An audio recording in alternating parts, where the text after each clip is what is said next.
ದೇಶದಲ್ಲಿ ಹೆಮ್ಮಾರಿ ಇನ್ನೂ 5 ತಿಂಗಳವರೆಗೂ ಕೂಡ ತೊಲಗಲ್ವಾ? ಈ ಪ್ರಶ್ನೆ ಬಹಳ ಆತಂಕಕ್ಕೆ ಕಾರಣ ಆಗಿರೋದು. ಅದೇ ಕಾರಣಕ್ಕಾಗಿ ನವೆಂಬರ್ ವರೆಗೂ ಕೂಡ ಕೊರೋನಾ ಅಟ್ಟಹಾಸ ನಿಲ್ಲುವ ಲಕ್ಷಣಗಳು ಇಲ್ಲ ಅಂತಾನೆ ಹೇಳಲಾಗ್ತಾ ಇದೆ. ಜನರೇ ಹುಷಾರ್ ಅಂತ ಎಚ್ಚರಿಸಿದ್ರ ಪ್ರಧಾನಿ ಮೋದಿ.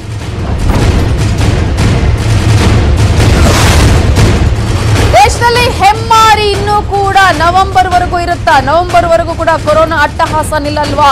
ಜನರೇ ಹುಷಾರ್ ಅಂತ ಹೇಳಿ ಪ್ರಧಾನಿ ಮೋದಿ ಎಚ್ಚರಿಸಿದ್ರ. ಕೊರೋನಾ ಕಟ್ಟಿ ಹಾಕೋದಿಕ್ಕೆ ಮತ್ತೆ ನರೇಂದ್ರ ಮೋದಿ 4 ಸೂತ್ರಗಳನ್ನ ಜನರ ಮುಂದಿಟ್ಟಿದ್ದಾರೆ. ಒಂದೊಂದು ಸೂತ್ರದ ಹಿಂದೆಯೂ ಒಂದೊಂದು ಮೆಸೇಜ್ ಇದೆ. ಅಷ್ಟಕ್ಕೂ ಪ್ರಧಾನಿ ಮೋದಿ ಕೊಟ್ಟ ಆ 4 ಸಂದೇಶ ಏನು ಅನ್ನೋದನ್ನ ನಾವು ನೋಡಬೇಕು. ಸೂತ್ರ 1ರ ಪ್ರಕಾರ ಎಚ್ಚರ ವಹಿಸಿ ಅಂತ ಜನರಿಗೆ ಸಂದೇಶವನ್ನ ಕೊಟ್ಟಿದ್ದಾರೆ ಪ್ರಧಾನಿ ನರೇಂದ್ರ ಮೋದಿ.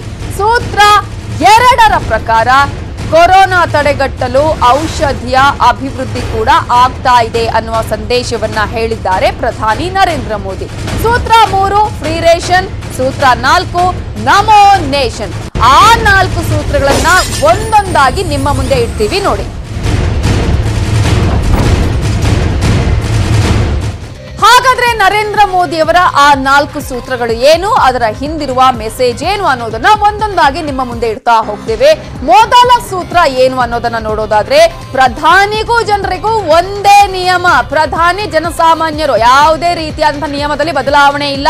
ಕೊರೋನಾ ನಿಯಮವನ್ನ ಎಲ್ಲರೂ ಕೂಡ ಪಾಲನೆ ಮಾಡಲೇಬೇಕಾಗತ್ತೆ. ಅದು ಪ್ರಧಾನಿ ಆಗಿರ್ಲಿ, ರಾಷ್ಟ್ರಪತಿ ಆಗಿರ್ಲಿ, ಜನಸಾಮಾನ್ಯ ಆಗಿರ್ಲಿ, ರೈತ ಆಗಿರ್ಲಿ. ಸೊ ಎಲ್ಲರೂ ಕೂಡ ಪಾಲನೆ ಮಾಡಲೇಬೇಕು. ಕಾನೂನಿನ ಮುಂದೆ ಯಾರು ದೊಡ್ಡವರಲ್ಲ ಅನ್ನೋದನ್ನ ಇಲ್ಲಿ ಹೇಳಿದ್ದಾರೆ. ಜೊತೆಗೆ ಮಾಸ್ಕ್ ಮತ್ತು ಸಾಮಾಜಿಕ ಅಂತರ ಮತ್ತು ಸ್ವಚ್ಛತೆಯ ವಿಚಾರವನ್ನ ಕೂಡ ಪ್ರಧಾನಿ ನರೇಂದ್ರ ಮೋದಿ ಅವರು ಇವತ್ತಿನ ಭಾಷಣದಲ್ಲಿ ಪ್ರಸ್ತಾಪ ಮಾಡಿದ್ರು. ಬಹಳ ಇಂಪಾರ್ಟೆಂಟ್, ಮಾಸ್ಕ್, ಸಾಮಾಜಿಕ ಅಂತರ, ಸ್ವಚ್ಛತೆ ಇರಲೇಬೇಕು. ಈಗ ದೇಶದ ಜನರ ಹೊಣೆಗಾರಿಕೆ ಹೆಚ್ಚಾಗಿದೆ ಅನ್ನುವಂತಹ ವಿಚಾರವನ್ನ ಕೂಡ ಹೇಳಿದ್ರು. ಹಾಗಾದ್ರೆ ಅವರ ಮಾತಿನ ಅರ್ಥ ಏನು ನೋಡಿ. भारत में गांव का प्रधान हो या देश का प्रधानमंत्री, कोई भी नियमों से ऊपर नहीं है.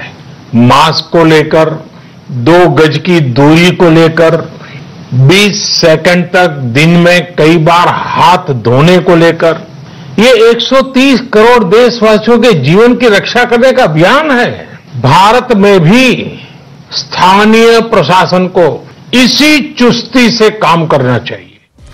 1ನೇ ಸೂತ್ರವನ್ನ ನೋಡಿದ್ವಿ. 2ನೇ ಸೂತ್ರ ಏನಪ್ಪಾ ಅಂದ್ರೆ ಅದು ನಮೋ ಮೆಡಿಸಿನ್ ಸೂತ್ರ ಆಗಿದೆ. ಹಾಗಾದ್ರೆ ಆ ಸೂತ್ರದಲ್ಲಿ ಏನೇನ್ ಹೇಳಿದ್ದಾರೆ? ಹೆಚ್ಚು ಅಪಾಯ ಇರುವಂತಹ ಗುಂಪುಗಳನ್ನ ಗುರುತಿಸಬೇಕಾಗತ್ತೆ ಅನ್ನುವ ವಿಚಾರವನ್ನ ಮೆನ್ಷನ್ ಮಾಡಿದ್ದಾರೆ. ಮೆಡಿಕಲ್ ವಿಚಾರಕ್ಕೆ ಸಂಬಂಧಪಟ್ಟ ಹಾಗೆ, ಔಷಧಿಯ ವಿಚಾರಕ್ಕೆ ಸಂಬಂಧಪಟ್ಟ ಹಾಗೆ. ಸೂತ್ರ 2ರಲ್ಲಿ ಎಲ್ಲರಿಗೂ ಕೂಡ ಎಲ್ಲಾ ಕಡೆಯೂ ಕೋವಿಡ್ ಲಸಿಕೆಯನ್ನ ಅವರು ಹಾಕಿಸಬೇಕು ಅನ್ನುವ ವಿಚಾರವನ್ನ ಕೂಡ ಪ್ರಸ್ತಾಪ ಮಾಡಿದ್ದಾರೆ. ಜೊತೆಗೆ ಕೋವಿಡ್ ಲಸಿಕೆ ಜನರ ಕೈಗೆಟಕುವ ದರದಲ್ಲಿರಬೇಕು. ಕೋವ್ಯಾಕ್ಸಿನ್ ಬಗ್ಗೆ ನಾವು ಮಾತನಾಡಬೇಕಾಗತ್ತೆ. ಈಗ ಅದರ ಬಗ್ಗೆ ಒಂದು ಆಶಾಭಾವನೆ ಜನರಲ್ಲಿ ಇದೆ. ಏನೋ ಉತ್ಪಾದನೆಯಿಂದ ಲಸಿಕೆ ಹಾಕುವವರೆಗೂ ಕೂಡ ಎಚ್ಚರಿಕೆ ಇರಬೇಕಾಗತ್ತೆ. ಬಹಳ ಇಂಪಾರ್ಟೆಂಟ್. ಏನೋ ಒಂದು ಸಿಕ್ತೋ, ಏನೋ ತೆಗೆದುಕೊಂಡ್ರು ಅಲ್ಲ, ಅಂತಹ ಒಂದು ಎಚ್ಚರಿಕೆಯನ್ನ ಇಟ್ಕೊಳ್ಬೇಕಾಗತ್ತೆ ಅನ್ನುವಂತಹ ಮಾತನ್ನ ಕೂಡ ಹೇಳಿದ್ರು. ಹಾಗಾದ್ರೆ ಪ್ರಧಾನಿ ಅವರ ಮಾತೇನು ನೋಡಿ. ಏನು ಈಗಾಗಲೇ ಪ್ರಧಾನಿ ಅವರು ಸಾಕಷ್ಟು ವಿಚಾರಗಳನ್ನ ಹೇಳಿದ್ರು. ಅದರಲ್ಲಿ ಮುಖ್ಯವಾಗಿ ಇವತ್ತು ಜನರ ಗಮನ ಸೆಳೆದಿದ್ದು ರೇಷನ್ ಸೂತ್ರ. ಆ ರೇಷನ್ ಸೂತ್ರದ ಪ್ರಕಾರ 80 ಕೋಟಿ ಜನರಿಗೆ ಉಚಿತ ಪಡಿತರ ವಿತರಣೆ ಮಾಡ್ತೀವಿ. ಎಲ್ಲಿವರೆಗೂ? ನವೆಂಬರ್ ವರೆಗೂ ಕೂಡ 80 ಕೋಟಿ ಜನರಿಗೆ ರೇಷನ್ ಅನ್ನ ಉಚಿತವಾಗಿ ವಿತರಣೆ ಮಾಡಲಾಗುತ್ತೆ. ಅದರ ಪ್ರಕಾರ ಒಂದು ಕುಟುಂಬಕ್ಕೆ 5 ಕೆಜಿ ಅಕ್ಕಿ ಅಥವಾ ಗೋಧಿ, ಒಂದು ಕುಟುಂಬಕ್ಕೆ 1 ಕೆಜಿ ಬೇಳೆ, 1 ಕೆಜಿ ಕಡಲೆಕಾಳು, ಇವೆಲ್ಲವನ್ನ ಕೂಡ ನವೆಂಬರ್ ವರೆಗೂ ಕೂಡ ನೀಡಲಾಗುತ್ತೆ ಉಚಿತವಾಗಿ ಅಂತ ಹೇಳಿದ್ದಾರೆ. ಜುಲೈನಿಂದ ಸರಣಿ ಹಬ್ಬಗಳು ಕೂಡ ಇದೆ. ಹಬ್ಬಗಳ ವಿಚಾರವನ್ನ ಮೆನ್ಷನ್ ಮಾಡಿದ್ರು. ಹಾಗಾಗಿ ಖರ್ಚು ಕೂಡ ಜಾಸ್ತಿ ಆಗುತ್ತೆ ಜನರಿಗೆ. ಹೀಗಾಗಿನೇ 80 ಕೋಟಿ ಜನರಿಗೆ ರೇಷನ್ ಅನ್ನ ಉಚಿತವಾಗಿ ನೀಡಲಾಗುತ್ತೆ. ಶೀಘ್ರದಲ್ಲೇ ಒಂದು ದೇಶ ಒಂದು ರೇಷನ್ ಕಾರ್ಡ್ ಜಾರಿಗೆ ಬರಲಿದೆ. ಇದು ಬಹಳ ಮಹತ್ವಾಕಾಂಕ್ಷಿ ಯೋಜನೆ ಕೂಡ ಬಿಜೆಪಿಯ ಸರ್ಕಾರದ್ದು. ಅಂದ್ರೆ ನವೆಂಬರ್ ವರೆಗೂ ಕೂಡ ಕೊರೋನಾ ಸೋಂಕಿನ ಅಟ್ಟಹಾಸ ಕಡಿಮೆ ಆಗೋದಿಲ್ಲ ಅನ್ನುವ ಸಂದೇಶವನ್ನ ಪ್ರಧಾನಿ ಮೋದಿ ತುಂಬಾ ಸೂಕ್ಷ್ಮವಾಗಿ ಹೇಳಿದ್ದಾರೆ. ಸೊ ಮಾಸ್ಕ್ ಹಾಕಿ, ಸಾಮಾಜಿಕ ಅಂತರವನ್ನ ಪಾಲಿಸಲೇಬೇಕಾಗತ್ತೆ ಅನ್ನೋದನ್ನ ನಾವು ನೋಡಬೇಕು. ये फैसला लिया गया है कि प्रधानमंत्री गरीब कल्याण अन्न योजना का विस्तार अब दिवाली और छठ पूजा तक यानी नवंबर महीने के आखिर तक कर दिया जाएगा। यानी 80 करोड़ लोगों को मुफ्त अनाज देने वाली ये योजना अब जुलाई, अगस्त, सितंबर, अक्टूबर, नवंबर में भी लागू रहेगी। सरकार द्वारा इन 5 महीनों के लिए 80 करोड़ से ज्यादा गरीब भाई बहनों को हर महीने परिवार के हर सदस्य को 5 किलो गेहूं या 5 किलो चावल मुफ्त मुहैया कराया जाएगा और साथ ही प्रत्येक परिवार को हर महीने 1 किलो चना भी मुफ्त दिया जाएगा। ಎಚ್ಚರಿಕೆಯ ಸಂದೇಶ ಕೊಟ್ಟರು, ಮೆಡಿಸಿನ್ ಸಂದೇಶವನ್ನ ಕೊಟ್ಟರು, ರೇಷನ್ನ ವಿಚಾರವನ್ನ ಹೇಳಿದ್ರು, ಮತ್ತೊಂದು ವಿಚಾರವನ್ನ ಕೂಡ ಪ್ರಸ್ತಾಪ ಮಾಡಿದ್ರು ನರೇಂದ್ರ ಮೋದಿ ಅವರು. ಅದು ನೇಷನ್ನ ಸೂತ್ರ. ಅದರಲ್ಲೂ ಕೂಡ ರೈತರ ವಿಚಾರವನ್ನ ಹೇಳಿದ್ರು. ಮಳೆಗಾಲ ಶುರುವಾಗ್ತಾ ಇದೆ, ಕೃಷಿಯಲ್ಲಿ ಆಲ್ರೆಡಿ ಈಗಾಗಲೇ ಕೆಲಸ ಕಾರ್ಯಗಳು ಆರಂಭ ಆಗ್ತಾ ಇದೆ. ಆದ್ರೆ ಬೇರೆ ಕ್ಷೇತ್ರಗಳಲ್ಲಿ ಅಷ್ಟು ಚಟುವಟಿಕೆಗಳು ಇಲ್ಲ. ರೈತರೇನೋ ತಮ್ಮ ತಮ್ಮ ಕೆಲಸವನ್ನ ಮಾಡ್ಕೊಳ್ತಾ ಹೋಗ್ತಾ ಇದ್ದಾರೆ. ಬಟ್ ಬೇರೆ ಕ್ಷೇತ್ರಗಳನ್ನು ನೋಡಿದ್ರೆ ಅಷ್ಟು ಯಾವುದೇ ರೀತಿಯ ಚಟುವಟಿಕೆಗಳು ನಡೀತಾ ಇಲ್ಲ.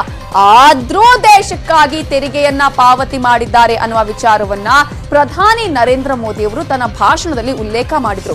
ಕೃಷಿಕರು ಮತ್ತು ತೆರಿಗೆ ಪಾವತಿಸಿದವರಿಗೆ ನನ್ನ ನಮನ ಅನ್ನೋದನ್ನ ಕೂಡ ಆ ಸಂದರ್ಭದಲ್ಲಿ ಹೇಳಿದ್ರು.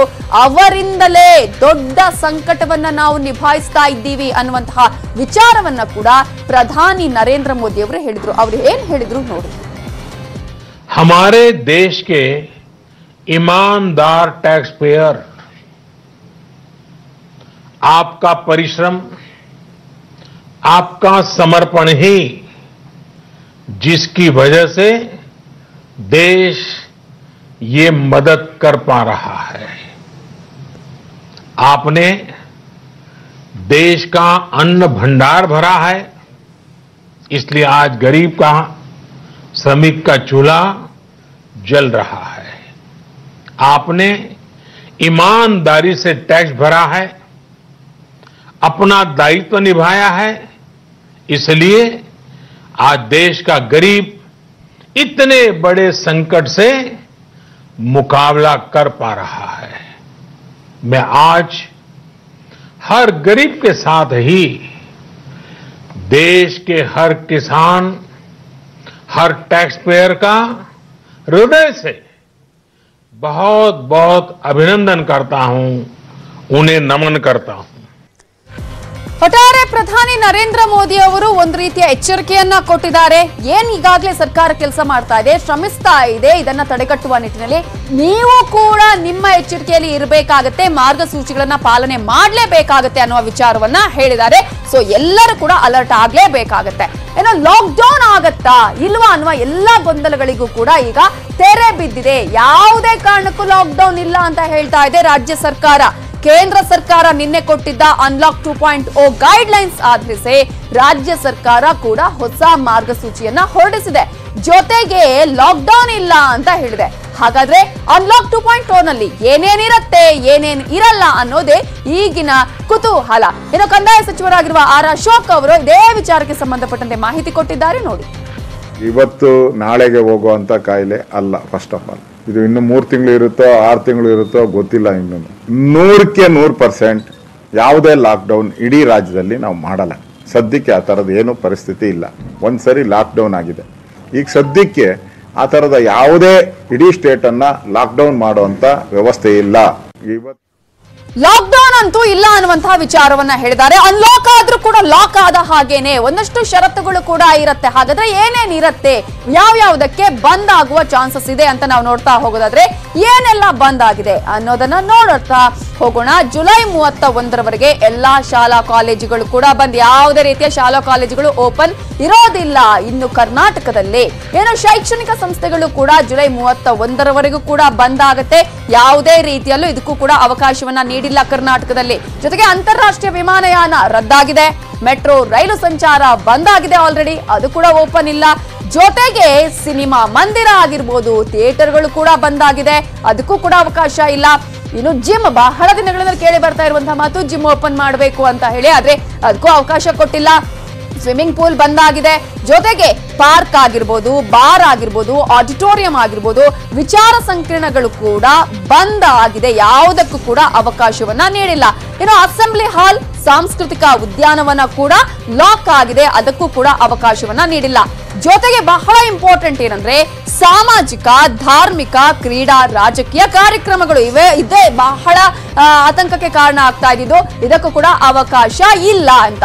ಹಾಗಾದ್ರೆ ಯಾವುದಕ್ಕೆ ಅನುಮತಿಯನ್ನ ಕೊಟ್ಟಿದೆ ಸರ್ಕಾರ ಅಂತ ನೋಡ್ತಾ ಹೋಗೋದಾದ್ರೆ ಸರ್ಕಾರ ಕೊಟ್ಟಿರುವಂತಹ ಅನುಮತಿ ಇವಿಷ್ಟೇ.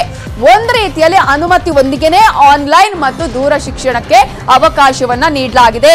ತರಬೇತಿ ಕೇಂದ್ರಗಳು ಜುಲೈ 15ರಿಂದ ಆರಂಭ ಆಗಲಿದೆ. ಜೊತೆಗೆ ದೇಶೀಯ ವಿಮಾನ, ಶ್ರಮಿಕ್ ರೈಲುಗಳ ಸಂಚಾರ ಹಾಗೆ ಮುಂದುವರಿಯುತ್ತೆ, ಈಗ ಹೇಗಿದೆಯೋ ಅದೇ ರೀತಿಯಲ್ಲಿ. ಇನ್ನು ಸೀಮಿತ ಪ್ಯಾಸೆಂಜರ್ ರೈಲುಗಳ ಸಂಚಾರಕ್ಕೆ ಯಾವುದೇ ನಿರ್ಬಂಧವನ್ನ ಹೇರಲಾಗಿಲ್ಲ ಅನ್ನೋದನ್ನ ನೋಡಬೇಕಾಗುತ್ತೆ. ಪ್ರೊಹಿಬಿಷನ್ ಅನ್ನ ನಾವು ನೋಡ್ತಾ ಹೋಗೋದಾದ್ರೆ ಒಂದಕ್ಕೂ ಕೂಡ ನಿರ್ಬಂಧವನ್ನ ಹೇರಲಾಗಿದೆ. ಹಾಗಾದ್ರೆ ಯಾವುದಕ್ಕೆ ಅಂತ ನೋಡೋದಾದ್ರೆ ಜಾಸ್ತಿ ಜನ ಜಂಗುಳಿ ಸೇರಂಗೆ ಇಲ್ಲ, ಸಭೆ ಸಮಾರಂಭಗಳನ್ನ ಮಾಡುವ ಹಾಗೆ ಇಲ್ಲ, ಜನ ಸೇರುವ ಹಾಗೆ ಇಲ್ಲ, ಸಾಮಾಜಿಕ ಅಂತರ 6 ಅಡಿ ಇರಲೇಬೇಕಾಗತ್ತೆ. ಮದುವೆ ಸಮಾರಂಭಗಳನ್ನ ನೀವೇನಾದ್ರೂ ಮಾಡೋದಾದ್ರೆ ಕೇವಲ 50 ಜನ, ಜೊತೆಗೆ ಅಂತ್ಯಕ್ರಿಯೆಯಲ್ಲಿ ಪಾಲ್ಗೊಳ್ಳಬೇಕಾಗಿರೋದಕ್ಕೆ ಅವಕಾಶ ಕೊಟ್ಟಿರೋದು ಕೇವಲ 20 ಜನ ಮಾತ್ರ ಭಾಗಿಯಾಗೋದಕ್ಕೆ ಅವಕಾಶ, ಜಿಲ್ಲಾಡಳಿತದ ಪರ್ಮಿಷನ್ ಅನ್ನು ತೆಗೆದುಕೊಂಡು. ಇನ್ನು ಕರ್ಫ್ಯೂ ವಿಚಾರಕ್ಕೆ ನಾವು ಬರೋದಾದ್ರೆ, ಲಾಕ್ಡೌನ್ ವಿಚಾರ, ಕರ್ಫ್ಯೂ ವಿಚಾರವನ್ನ ನೋಡೋದಾದ್ರೆ ಲಾಕ್ಡೌನ್ ಮತ್ತು ನೈಟ್ ಕರ್ಫ್ಯೂ ವಿಚಾರಕ್ಕೆ ರಾಜ್ಯದ ಎಲ್ಲಾ ಕಡೆ ಪ್ರತಿದಿನ ನೈಟ್ ಕರ್ಫ್ಯೂ ಇರುತ್ತೆ. ರಾಜ್ಯದ ಎಲ್ಲಾ ಕಡೆ ಕೂಡ ಇದು ಜಾರಿಯಲ್ಲಿ ಇರುತ್ತೆ. ರಾತ್ರಿ 8ರಿಂದ ಬೆಳಗ್ಗೆ 5 ಗಂಟೆಯವರೆಗೆ ನೈಟ್ ಕರ್ಫ್ಯೂವನ್ನ ವಿಧಿಸಲಾಗಿದೆ. ಇದು ಕರ್ನಾಟಕದ ಪಾಲಿಗೆ ಜುಲೈ 5ರಿಂದ ಪ್ರತಿ ಭಾನುವಾರ ಸಂಪೂರ್ಣವಾಗಿ ಲಾಕ್ಡೌನ್ ಇರುತ್ತೆ. ಇದು ಆಗಸ್ಟ್ 2ರವರೆಗೂ ಕೂಡ ಪ್ರತಿ ಭಾನುವಾರ ಲಾಕ್ಡೌನ್ ಇರುತ್ತೆ. ಪ್ರತಿ ಶನಿವಾರ, ಭಾನುವಾರ ಸರ್ಕಾರಿ ಕಚೇರಿಗಳು ಲಾಕ್ಡೌನ್ ಆಗುತ್ತೆ. ಜುಲೈ 10, ಆಗಸ್ಟ್ 2ನೇ ವಾರದವರೆಗೂ ಕೂಡ ಸರ್ಕಾರಿ ಕಚೇರಿಗಳು ಲಾಕ್ಡೌನ್, ಅಂದ್ರೆ ಶನಿವಾರದ ಮತ್ತು ಭಾನುವಾರ.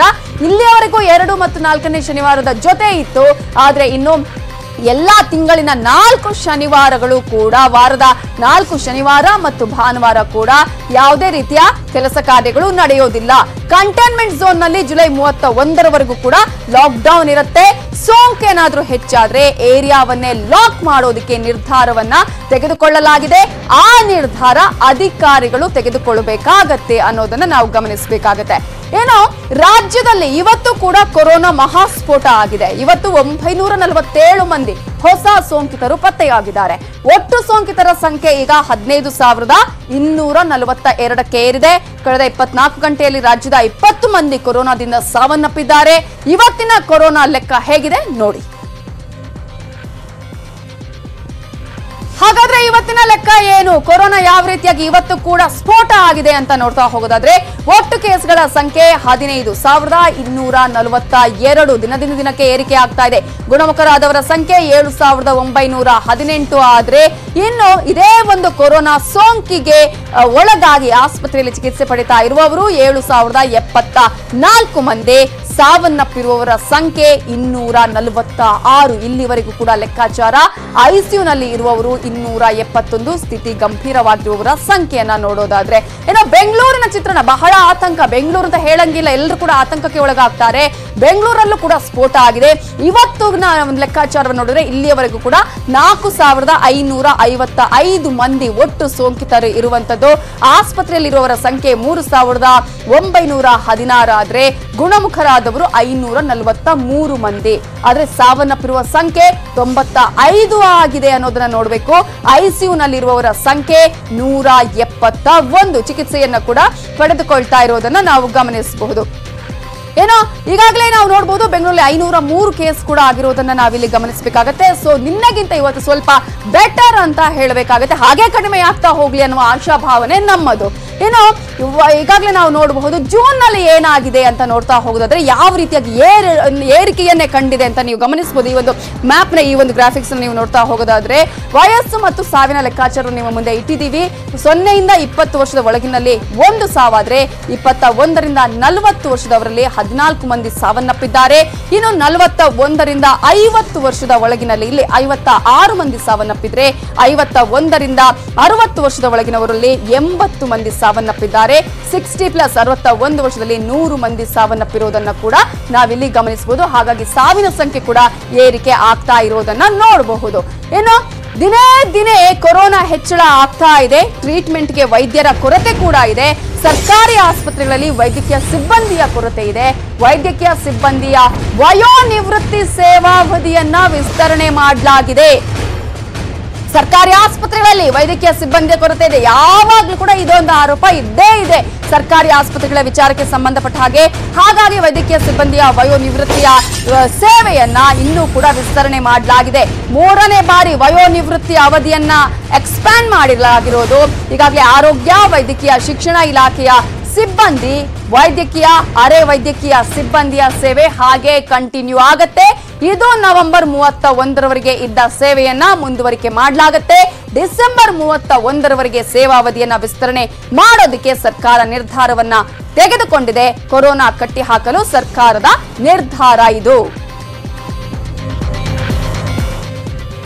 ಒಂದು ರೀತಿಯಲ್ಲಿ ಕೊರೋನಾ ಆತಂಕಕ್ಕೆ ಕಾರಣ ಆಗಿದೆ. ಆದ್ರೆ ಇನ್ನೊಂದು ಕಡೆ ಈಗಾಗಲೇ ಚೀನಾದ ಕಡೆಯ ವಿಚಾರವನ್ನ ನಾವು ಗಮನಿಸಿದ್ರೆ ಒಂದಷ್ಟು ಆಪ್ಗಳನ್ನಂತೂ ಸರ್ಕಾರ ಬ್ಯಾನ್ ಮಾಡಲಾಗಿದೆ. ಹಾಗಾದ್ರೆ ಅದಕ್ಕೆ ಸಂಬಂಧಪಟ್ಟಂತಹ ಮಾಹಿತಿಯನ್ನು ನಾವು ಕೊಡ್ತಾ ಹೋಗ್ತೀವಿ ಬ್ರೇಕ್ ಆದ್ಮೇಲೆ. ಬ್ಯಾನ್ ಚೀನಾ ಅನ್ನುವಂತಹ ಅಭಿಯಾನ ಸೋಷಿಯಲ್ ಮೀಡಿಯಾದಲ್ಲಿ ಸಾಕಷ್ಟು ವೈರಲ್ ಕೂಡ ಆಯಿತು. ನಿನ್ನೆ ಚೀನಾದ 59 ಆಪ್ಗಳನ್ನ ಈಗಾಗಲೇ ಮೋದಿ ಸರ್ಕಾರ ಬ್ಯಾನ್ ಕೂಡ ಮಾಡಿತು. ಈಗ ಒಂದಷ್ಟು ಪ್ರಶ್ನೆಗಳು ಎದ್ದಿದೆ. 59 ಆಪ್ ನಿಷೇಧಕ್ಕೂ ಭಾರತದ ಅರ್ಥವ್ಯವಸ್ಥೆಗೂ ಬೆಸುಗೆ ಬೆಸೆಯುವಂತಹ ಈ ಕಂಪ್ಲೀಟ್ ಸ್ಟೋರಿಯನ್ನ ನಿಮ್ಮ ಮುಂದೆ ಇಡ್ತಾ ಇದ್ದೀವಿ. Have A look.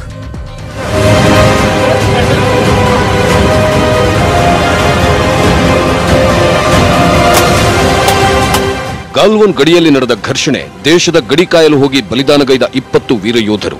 ಯೋಧರ ವೀರ ಮರಣದ ಬಳಿಕ ಚೀನಾ ವಿರುದ್ಧ ಸಿಡಿದೆದ್ದ ಭಾರತೀಯರು.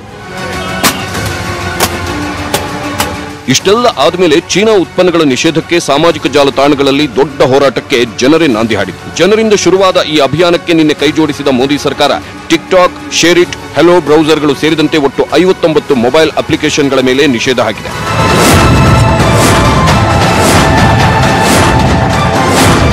ಭಾರತದಲ್ಲಿ ತನಗೆ ಬೇಕಾಗಿರುವಂತ ವಿಚಾರವೇ ಹೈಲೈಟ್ ಆಗುವಂತೆ ಮಾಡ್ಲಿಕ್ಕೆ ಚೀನಾ ತನ್ನ ಎಲ್ಲ ಆಪ್ಗಳನ್ನ ತುಂಬಾ ಸ್ಪಷ್ಟವಾಗಿ ಬಳಸ್ಕೊಂಡಿದೆ. ಅಂದ್ರೆ ಎಲ್ಲೋ ಒಂದು ಕಡೆ ಭಾರತದ ಇಷ್ಟು ಜನರ ಕುರಿತಂತೆ ಅದೊಂದು ಏನು ಒಳಗಿಂದೊಳಗೆ ಒಂದು ಸಂಚು ನಡೆಸ್ತಾ ಇತ್ತೋ ಆ ಸಂಚಿಗೆ ದೊಡ್ಡ ಹೊಡೆತ ಬಿದ್ದಿದೆ. ಚೈನಾಕ್ಕೆ ದುಡ್ಡಿನ ವಿಚಾರದಲ್ಲಿ ಬಹಳ ದೊಡ್ಡ ಹೊಡೆತ ಬಿದ್ದಿದೆ ನನಗೇನು ಅನ್ಸಲ್ಲ. ಚೀನಾದಲ್ಲಿ 30,000 ಡಿಜಿಟಲ್ ಟೀಮ್ ನೌಕರರು ಇದ್ದಾರೆ. ಡಿಜಿಟಲ್ ವಿಂಗ್ ನಲ್ಲಿ ಪಳಗಿದ ಹ್ಯಾಕರ್ಸ್ ಗಳಿದ್ದಾರೆ. ಚೀನಾ ಮೊಬೈಲ್, ಚೀನಾ ಆಪ್ಗಳನ್ನ ನೀವು ಬಳಸ್ತೀರಾ, ಆಗ ಚೀನಿ ಹ್ಯಾಕರ್ಸ್ಗಳು ನಿಮ್ಮ ಮಾಹಿತಿ ಕದೀತಾರೆ. ಬ್ಯಾಂಕ್ ಮಾಹಿತಿ, ತೆರಿಗೆ ಮಾಹಿತಿ ಸೋರಿಕೆ ಆಗುತ್ತೆ. ಸೈನಿಕರು ಆಪ್ ಬಳಸ್ತಿದ್ರೆ ರಕ್ಷಣಾ ಮಾಹಿತಿ ಸೋರಿಕೆ ಆಗುತ್ತೆ. ಕಳೆದ ತಿಂಗಳು 40,000 ಬಾರಿ ಹ್ಯಾಕ್ ಆದ ಲೆಕ್ಕ ಇದೆ. ದೇಶದ ಅರ್ಥವ್ಯವಸ್ಥೆ, ಭದ್ರತೆಗೂ ಇದು ಸವಾಲಾಗಿದೆ. ಹೀಗಾಗಿನೇ ಚೀನಾ ಆಪ್ಗಳನ್ನ ಭಾರತ ಬ್ಯಾನ್ ಮಾಡಿ ಆರ್ಥಿಕ ಸಮರ ಸಾರಿದೆ. ನಿಮ್ಗೆ ಗೊತ್ತಿರಲಿ, 50 ಕೋಟಿ ಜನ ಭಾರತದಲ್ಲಿ ಶೇರಿಟ್ ಬಳಸ್ತಿದ್ದಾರೆ. 20 ಕೋಟಿ ಜನ ಟಿಕ್ಟಾಕ್ ಮಾಡ್ತಿದ್ದಾರೆ. ಯುಸಿ ಬ್ರೌಸರ್ 10 ಕೋಟಿ, ವೈರಸ್ ಕ್ಲೀನರ್ 10 ಕೋಟಿ, ಕ್ಲಬ್ ಫ್ಯಾಕ್ಟರಿ ಆಪ್ ಅನ್ನ ಭಾರತದಲ್ಲಿ 10 ಕೋಟಿಗೂ ಹೆಚ್ಚು ಬಳಸ್ತಿದ್ದಾರೆ. ಆಪ್ ಇನ್ಸ್ಟಾಲ್ ಮಾಡಿದ್ರೆ ಚೀನಾ ಕಂಪನಿಗೆ ಹಣ ಹೋಗುತ್ತೆ. ಚೀನಾ ಆಪ್ ನೀವು ಬಳಸಿದ್ರೆ ಇಂಟರ್ನೆಟ್ ಮೂಲಕ ಅವರಿಗೆ ಹಣ ಹೋಗುತ್ತೆ. ಆಪ್ಗಳಲ್ಲಿ ಮಧ್ಯೆ ಮಧ್ಯೆ ಜಾಹೀರಾತು ಕೊಡುವ ಮೂಲಕ ಹಣ ಮಾಡ್ತಾರೆ. ನೀವು ಹೆಚ್ಚು ಬಳಸಿದಷ್ಟು ಹೆಚ್ಚು ಹಣ ಚೀನಾ ಸರ್ಕಾರಕ್ಕೆ ಹೋಗುತ್ತೆ. ಬರೀ 59 ಆಪ್ಗಳಿಂದ ವರ್ಷಕ್ಕೆ 1 ಲಕ್ಷ ಕೋಟಿ ವ್ಯವಹಾರ ಆಗ್ತಿತ್ತು ಅಂತಾರೆ ಆರ್ಥಿಕ ತಜ್ಞರು.